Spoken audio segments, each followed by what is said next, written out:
A very good evening. From stories around the world to stories here at home, this is the National News Broadcast. I'm Vidushni Sadis Kumar. And I'm Thilina Udayaratna. We begin with a look at the headlines for tonight. The imposed police curfew will be lifted at 6 a.m. tomorrow, except for in 8 districts. Steps are taken to distribute essential food items without delay. The Cardinal calls on all individuals who arrived from abroad to fully support the quarantine process. The arrivals terminal at the Bandaranaike International Airport has been closed to passengers.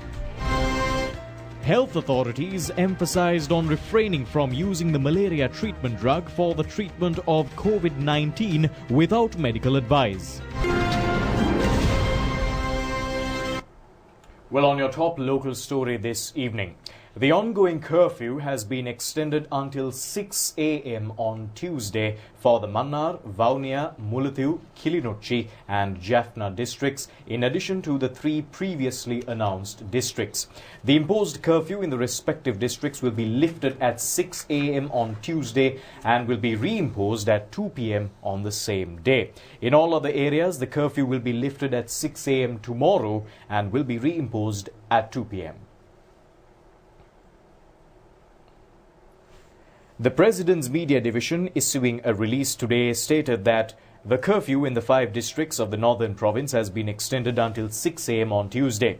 Thereby, the public are banned from any movement out of their respective districts. This prohibition will be effective until all individuals whom the corona-infected Swiss cleric met and associated with when touring the north are identified.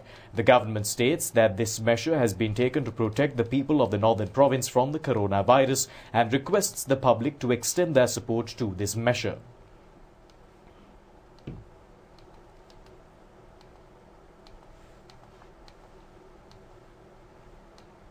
The imposed curfew in the Colombo, Gampaha and Puttlam districts will be effective until 6 a.m. on Tuesday.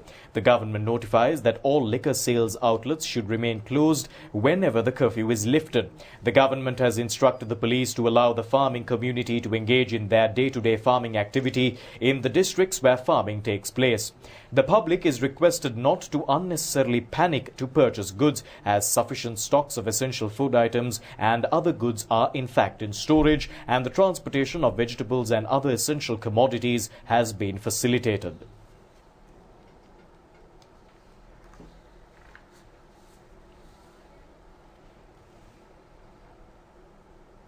Meanwhile, 790 individuals who violated the police curfew were arrested within the period from 6 p.m. last Friday to 5 p.m. today. Many of them were arrested for loitering on the roads. In addition, groups were arrested for curfew violations such as consuming alcohol in a group at a playground, behaving in an obscene manner on the roads under the influence of alcohol, engaging in trade activities which included a hotel that remained open, and travelling around in vehicles. DIG Ajit Rohana pointed out that this is no ordinary or traditional curfew. If this was a traditional curfew, all that needs to be prevented is the public moving around on the roads. However, he pointed out that the objective of this curfew is to make sure that people remain in their houses and also to remain isolated even within the home environment. The DIG emphasizes that this is why the police stresses over and over again that security units will take stern action against individuals found violating the imposed curfew. Meanwhile, 10 individuals engaging in illegal gem mining in a farmland in the Dulgolla area of Bandaravela during the curfew period has been arrested. In addition, 7 individuals were arrested whilst digging for buried treasure in the Knuckles Reserve in Ududumbara, Kandy. The employees of a liquor sales outlet in the Kegol area were arrested for having the outlet open after the curfew was imposed. The Ragama police have arrested 2 individuals found transporting liquor, and their 3-wheeler has been seized as well. 12 individuals found violating the police curfew were arrested by the Hatton Crimes Division in the Norwood area. 18 individuals were violated the imposed curfew in the Kalapura North and South Police Divisions were arrested. Meanwhile, providing meals for beggars during the curfew period took place today as well. In addition, steps were in fact taken to provide food for side animals who remain on the road as well.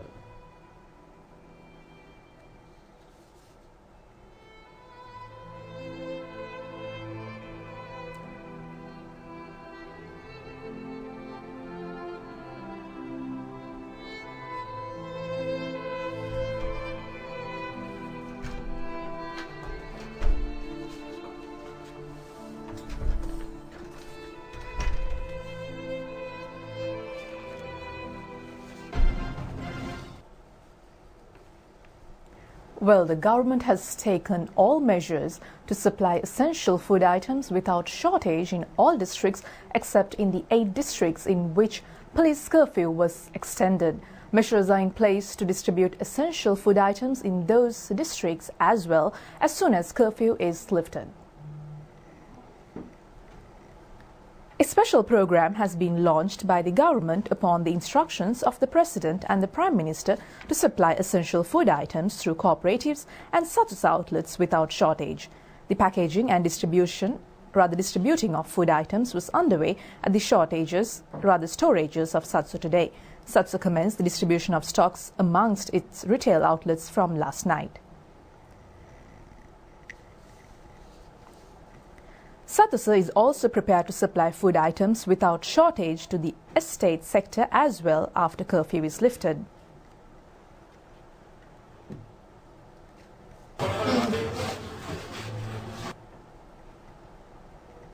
A meeting was held at the Gampha District Secretariat with regard to the distribution of food items amongst the public in the district.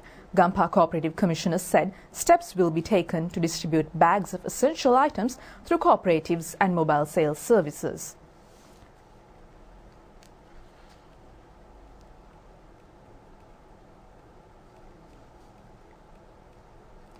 Litrogas says they are in possession of sufficient stocks of gas and the distribution of gas island-wide will proceed. Therefore, its agents can purchase the required stocks of cylinders.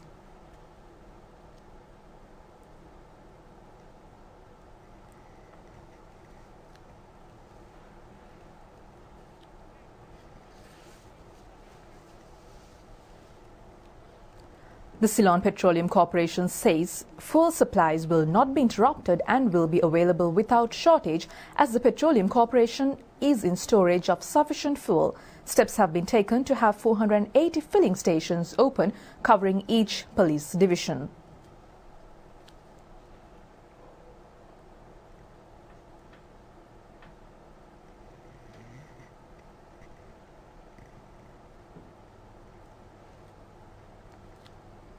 Farmers in the Hambantota district are engaged in harvesting. Rice mill owners and paddy purchasers were granted a special permission to transport the harvested paddy during the curfew period.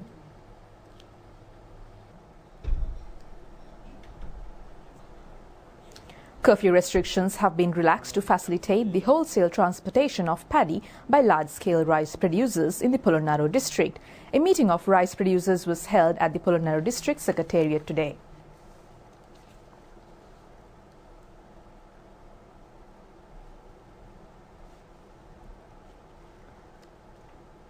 Minister Janaka Bandara Thanakon says the police have been issued with a special circular with regard to transporting vegetables to and from economic centres when curfew is imposed. Thereby, steps have been taken to have all economic centres, including the economic centre at Dambulla, open from 4 a.m. tomorrow.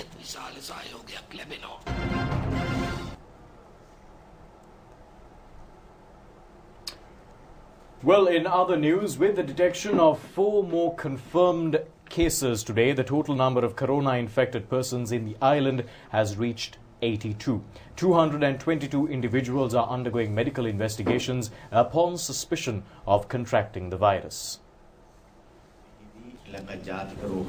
Director General of Health Services Dr. Anil Jasinghe says a patient was detected at the National Hospital whilst undergoing in-house treatment. 2 confirmed cases were detected by the laboratory in Anuradhapura. The Director General explained 1 patient had not participated in the prayer service conducted by a pastor in Jaffna. However, the individual had closely interacted with the pastor. In addition, he said an infected individual who arrived from Italy was detected at quarantine centres and the newly infected patient is said to have been a tour guide and has been interacting with a number of British tourists a few days ago. Dr. Jasinghe added 2 of the unidentified patients have been admitted to the intensive care unit at the IDH.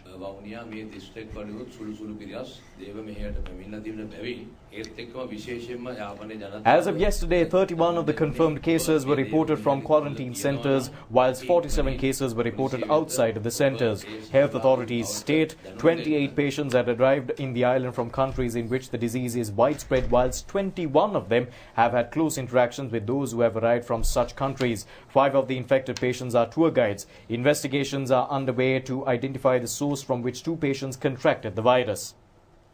Meanwhile, steps have been taken to administer the chloroquine drug for COVID-19 infected patients upon medical advice and only at hospitals reserved for the treatment of COVID-19. This drug is also used to treat malaria patients. Director General of Health Services Dr. Anil Jasingh advises the public not to go on searching for the drug, as it will be administered only upon medical advice and only at hospitals reserved for treating the diseases. Upon request submitted by the Medical Supplies Division, the Ratmalana Pharmaceuticals manufacturing plant supplied a stock of chloroquine today. The National Medicines Regulatory Authority warns that legal action will be taken under the National Medicines Regulatory Act against pharmacists who dispense chloroquine and hydroxychloroquine without a valid prescription issued by a specialist.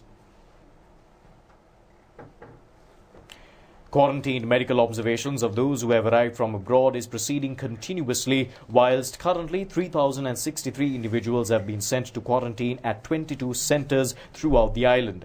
31 of them are foreign nationals. In addition, upon the instructions of the Health and Security Divisions, over 10,000 persons have been directed towards self-quarantine.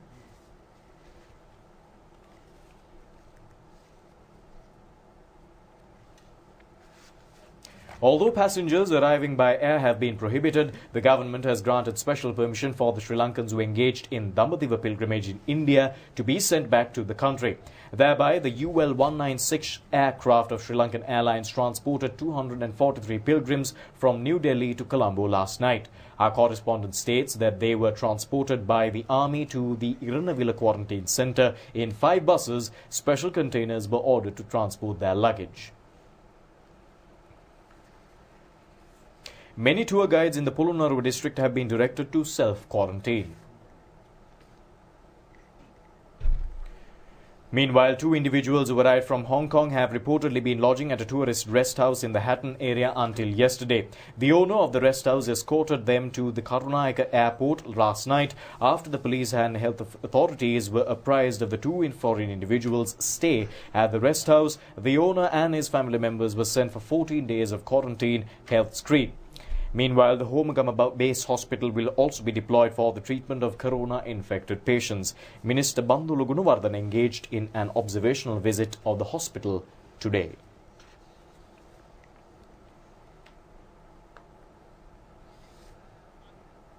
ඉතාම කැමැත්තෙන් මේ සඳහා රෝහලේ විශේෂඥ වෛද්‍යවරුන් ඇතුළු වෛද්‍ය කාර්ය මණ්ඩලයත්, හෙද කාර්ය මණ්ඩලයත්, ඒ වගේම අනිකුත් සුළු සේවක සේවිකාවන්. The Cardinal calls on all individuals who arrive from overseas to fully support the quarantine process. His Eminence Malcolm Cardinal Ranjit requests all citizens to fulfill their responsibility with regard to preventing the spread of the new coronavirus without being in hiding. His Eminence called on all citizens to take courage and support to efforts taken to prevent the spread of this disease.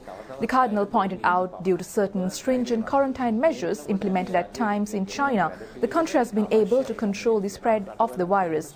Therefore, the citizens of Sri Lanka should also fully support the process of quarantine medical observations.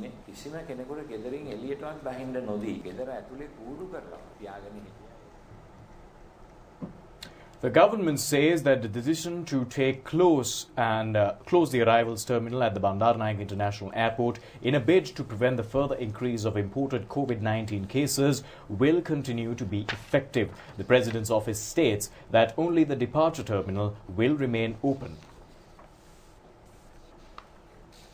Airlines that are transporting passengers out of the country are permitted to land.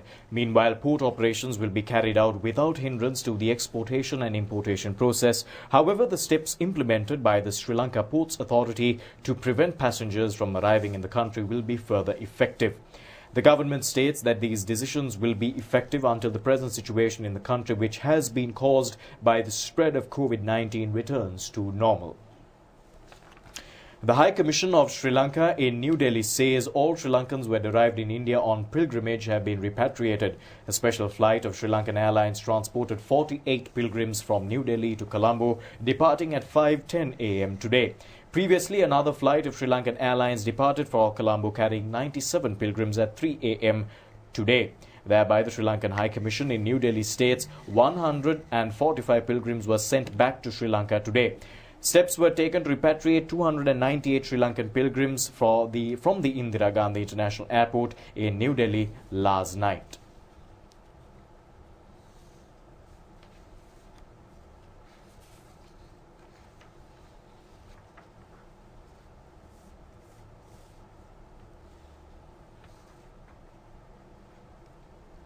In a statement, the Sri Lankan High Commission in India states that when the decision was taken to restrict passenger flights landing at Sri Lankan airports, around 1,500 pilgrims were still in India. Sri Lankan Airlines states as the national airline it took steps to transport the standard pilgrims whilst adhering to precautionary measures.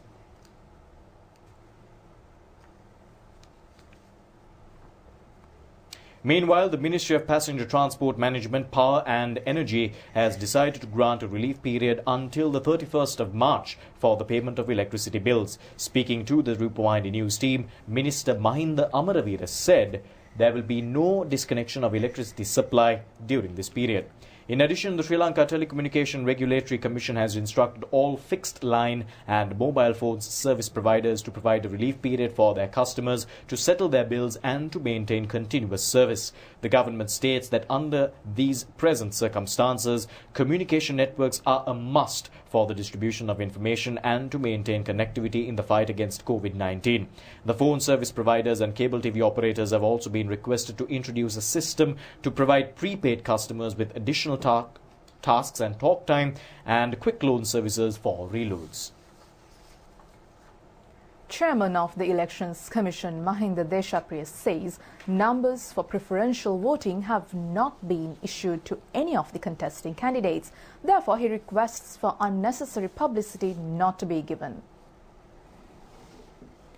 Chairman of the Elections Commission, Mahinda Deshapriya, says they are of the view that the Elections Commission would be able to consider the decision on the elections day only by the 20th or 21st of April. He further stated until the election day is announced, no candidate will be issued with their respective numbers for preferential voting.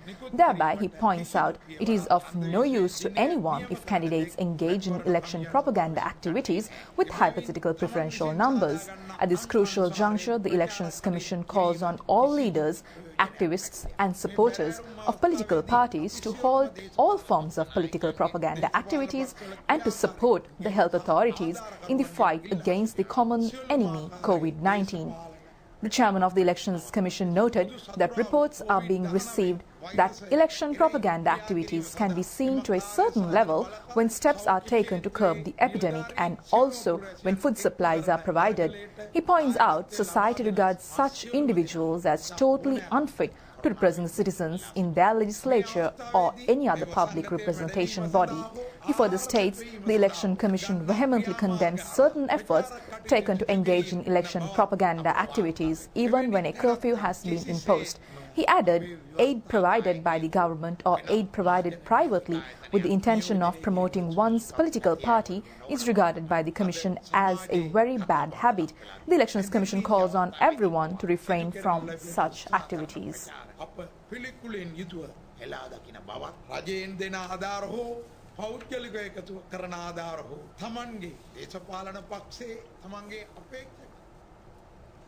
Chief epidemiologist Dr. Sudat Samaraveera urged the public to adhere to the precautionary measures undertaken to prevent COVID-19.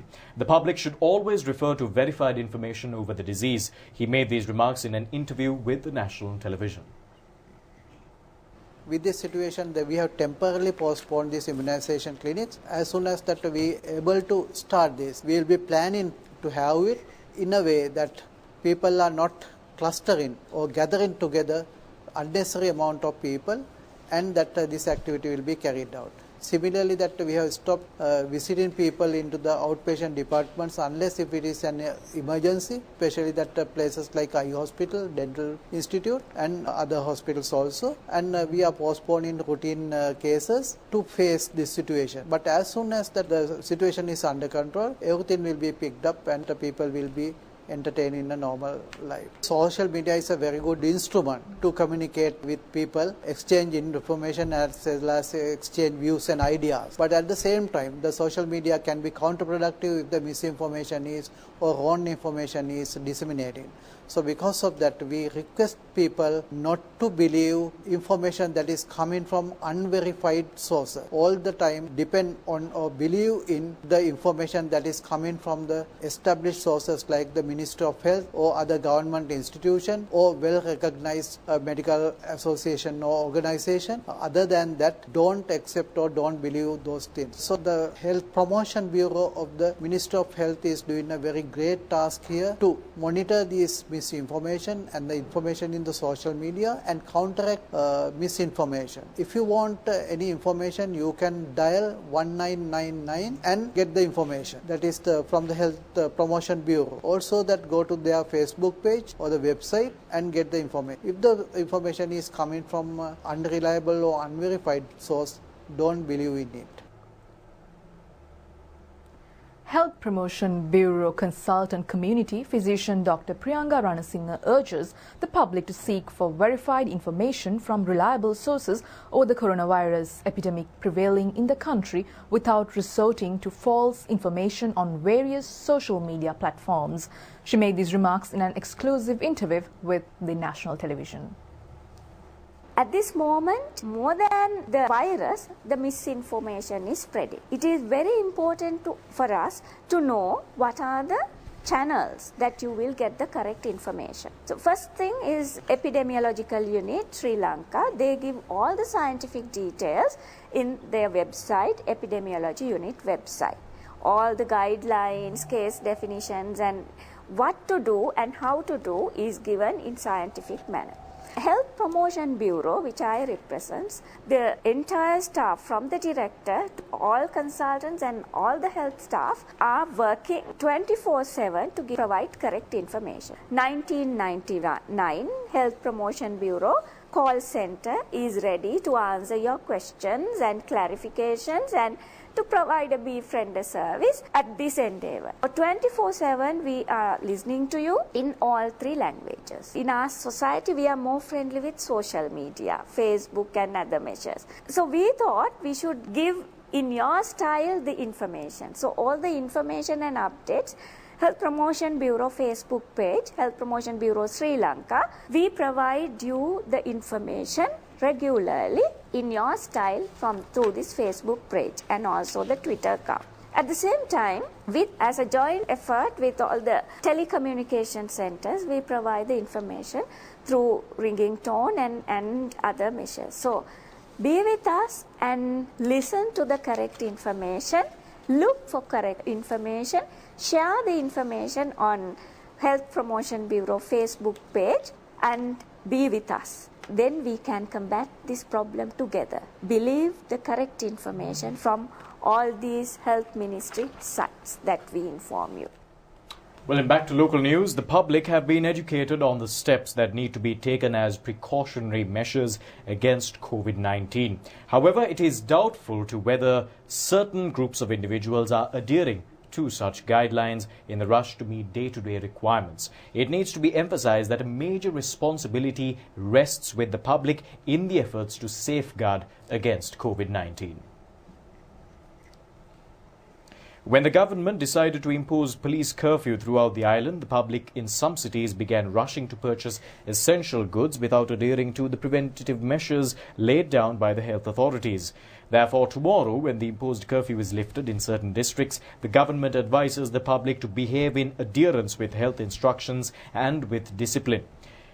The government and the private sector have taken steps to supply food items as necessary. Therefore, the government notifies the public that it is advisable for one person per household to arrive at trade stalls to purchase goods.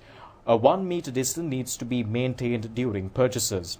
Meanwhile, health authorities notify that no individual who is undergoing self-quarantine should arrive at crowded places.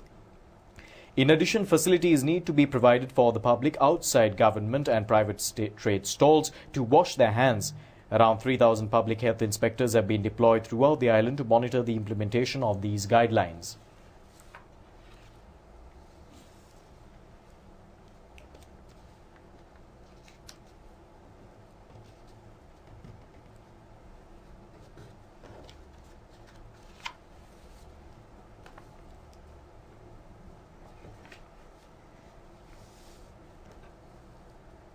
DIG Ajit Rohana says although the imposed curfew will be lifted for a few hours, a special security plan will be underway throughout the country.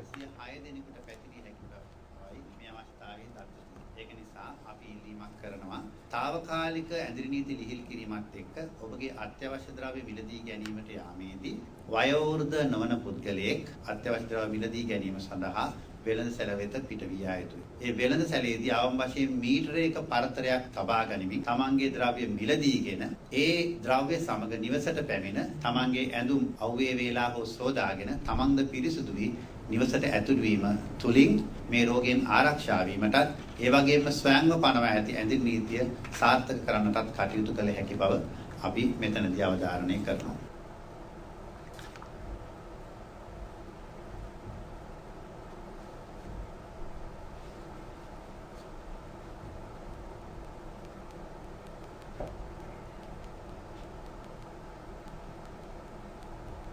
The DIG says that the law will be strictly enforced regardless of status against persons not paying adherence to health guidelines, and he even goes on to mention that a special security plan will in fact be in place although the imposed curfew will be lifted for a few hours. He cautions the public not to regard the temporary lifting of the police curfew as a curfew being permanently lifted. He explains by lifting the curfew, the intention is to facilitate the public to attend to mostly necessary requirements. The balance in the nature has been restored following the imposing of the curfew in the country. The correlations between the humans and the environment were battered and collapsed for many decades consequent to human activities. However, Pirit chanting was heard from many cities across the country throughout the day without second fiddling to the sounds of the nature amid prevailing silence over the curfew.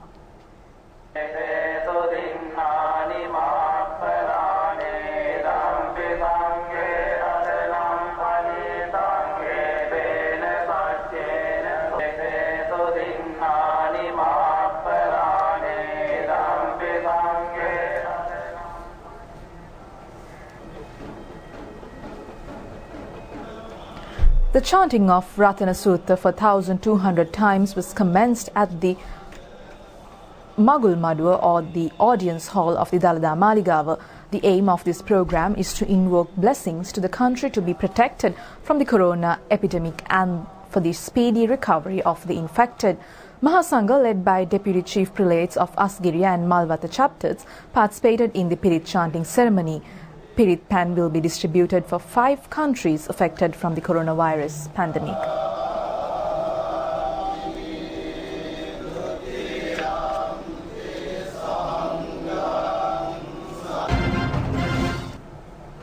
Well, in a small effort to take your mind off things, Rupavahini will once again telecast Robin Hood from 11 a.m. tomorrow.